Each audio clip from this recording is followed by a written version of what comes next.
Supreme court का मानना है कि फुटपाथ पर चलना नागरिकों का मौलिक अधिकार है। एक सड़क दुर्घटना के मामले में सुनवाई करते हुए शीर्ष अदालत ने यह बात कही। बात अगर बुराड़ी विधानसभा क्षेत्र की करें तो यहां पर फुटपाथ पूरी तरह से गायब है, क्योंकि फुटपाथ अवैध निर्माण और अतिक्रमण की भेंट चढ़ा हुआ है। नेशनल हाईवे 44 से जैसे ही बुराड़ी विधानसभा क्षेत्र में प्रवेश करते हैं, नाले को क्रॉस करते ही आपको बुराड़ी 100 फुटा रोड के दोनों ओर फुटपाथ नज़र नहीं आएगा, बल्कि फुटपाथ पर पूरी तरह से अतिक्रमण, अवैध रेहड़ियां नज़र आएगी। आप वीडियो में देख सकते हैं कि फुटपाथ तो बिल्कुल गायब है और फुटपाथ के ठीक साथ में अवैध रेहड़ियां लगी हुई है और फुटपाथ पर जगह जगह खोखे लगाए गए हैं। पूरी तरह से फुटपाथ पर अवैध निर्माण और अतिक्रमण किया हुआ है और इसीलिए लोग सड़क पर चलने को विवश होते हैं।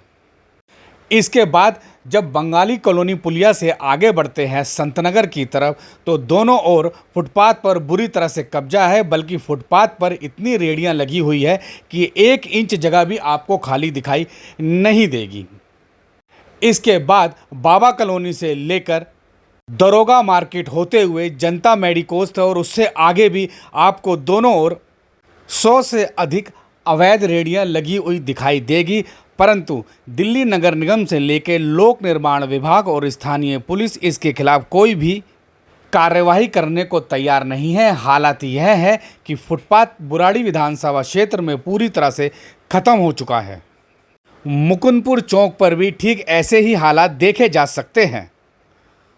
वास्तविकता यह है कि जिन एजेंसियों को फुटपाथों के रखरखाव और सुरक्षित करने की जिम्मेवारी मिली है, उन्हीं एजेंसियों की लापरवाही की वजह से सभी फुटपाथ अतिक्रमण की भेंट चढ़े हुए हैं। अनिल जी, 100 फुटा रोड जाम बड़ी समस्या है, साथ ही साथ फुटपाथ में जो अतिक्रमण होता है वो भी एक बड़ी समस्या है। उसको लेकर के आपने पहले भी, जब आप चेयरमैन थे तब भी आपने जाम मुक्त के लिए काम किया था।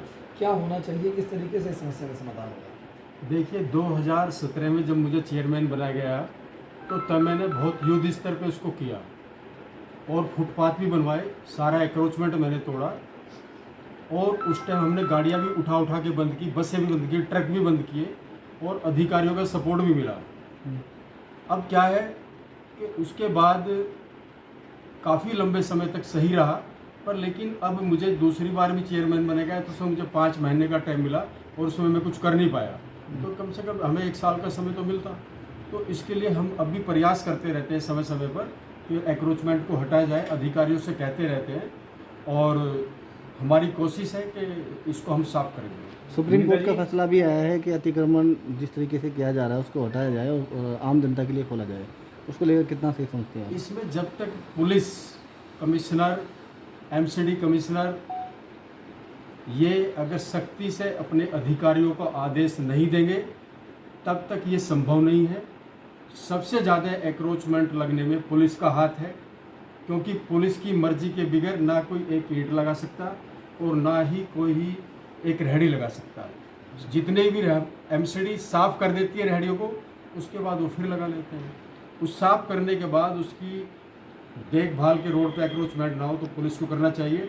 और मैं ये भी कहना चाहूँगा पुलिस कमिश्नर सतीश गोलचा जी को, दिल्ली के एक पुलिस कमिश्नर होते थे भीमसेन बसी, उनसे कुछ सीखना चाहिए, क्योंकि उन्होंने एक नंबर जारी किया था कि कोई पुलिस वाला किसी से रिश्वत मांगे, किसी के मकान पे रिश्वत मांगे, तो एक नंबर उन्होंने दिया था कि इस पे आप डायल करके आप अपनी कंप्लेंट करें।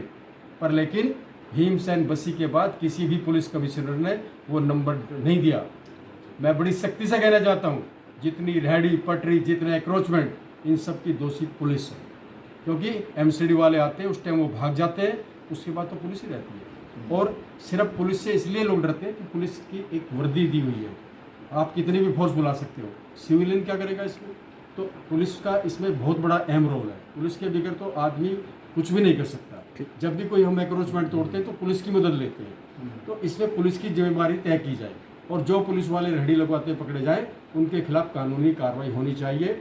दूसरी बात, जो भी रिश्वत लेता पकड़ा जाए और सस्पेंड होता है उसको दोबारा बहाल न किया जाए, उसको डायरेक्ट टर्मिनेट किया जाए, तभी सुधार होगा दिल्ली और देश के अंदर। बुराड़ी की जनता को 100 फुटा रोड की बदहाली से कब तक राहत मिलेगी? बुराड़ी की जनता को 100 फुट से बदहाली की राहत जब मिल जाएगी, जिस दिन संजीव झा ये कह देंगे कि अभी उन्होंने कभी अप्रैल का टाइम दिया, कभी उन्होंने मार्च का टाइम दिया, कभी उन्होंने जनवरी का टाइम दिया, वो डेट पे डेट देते आ रहे हैं।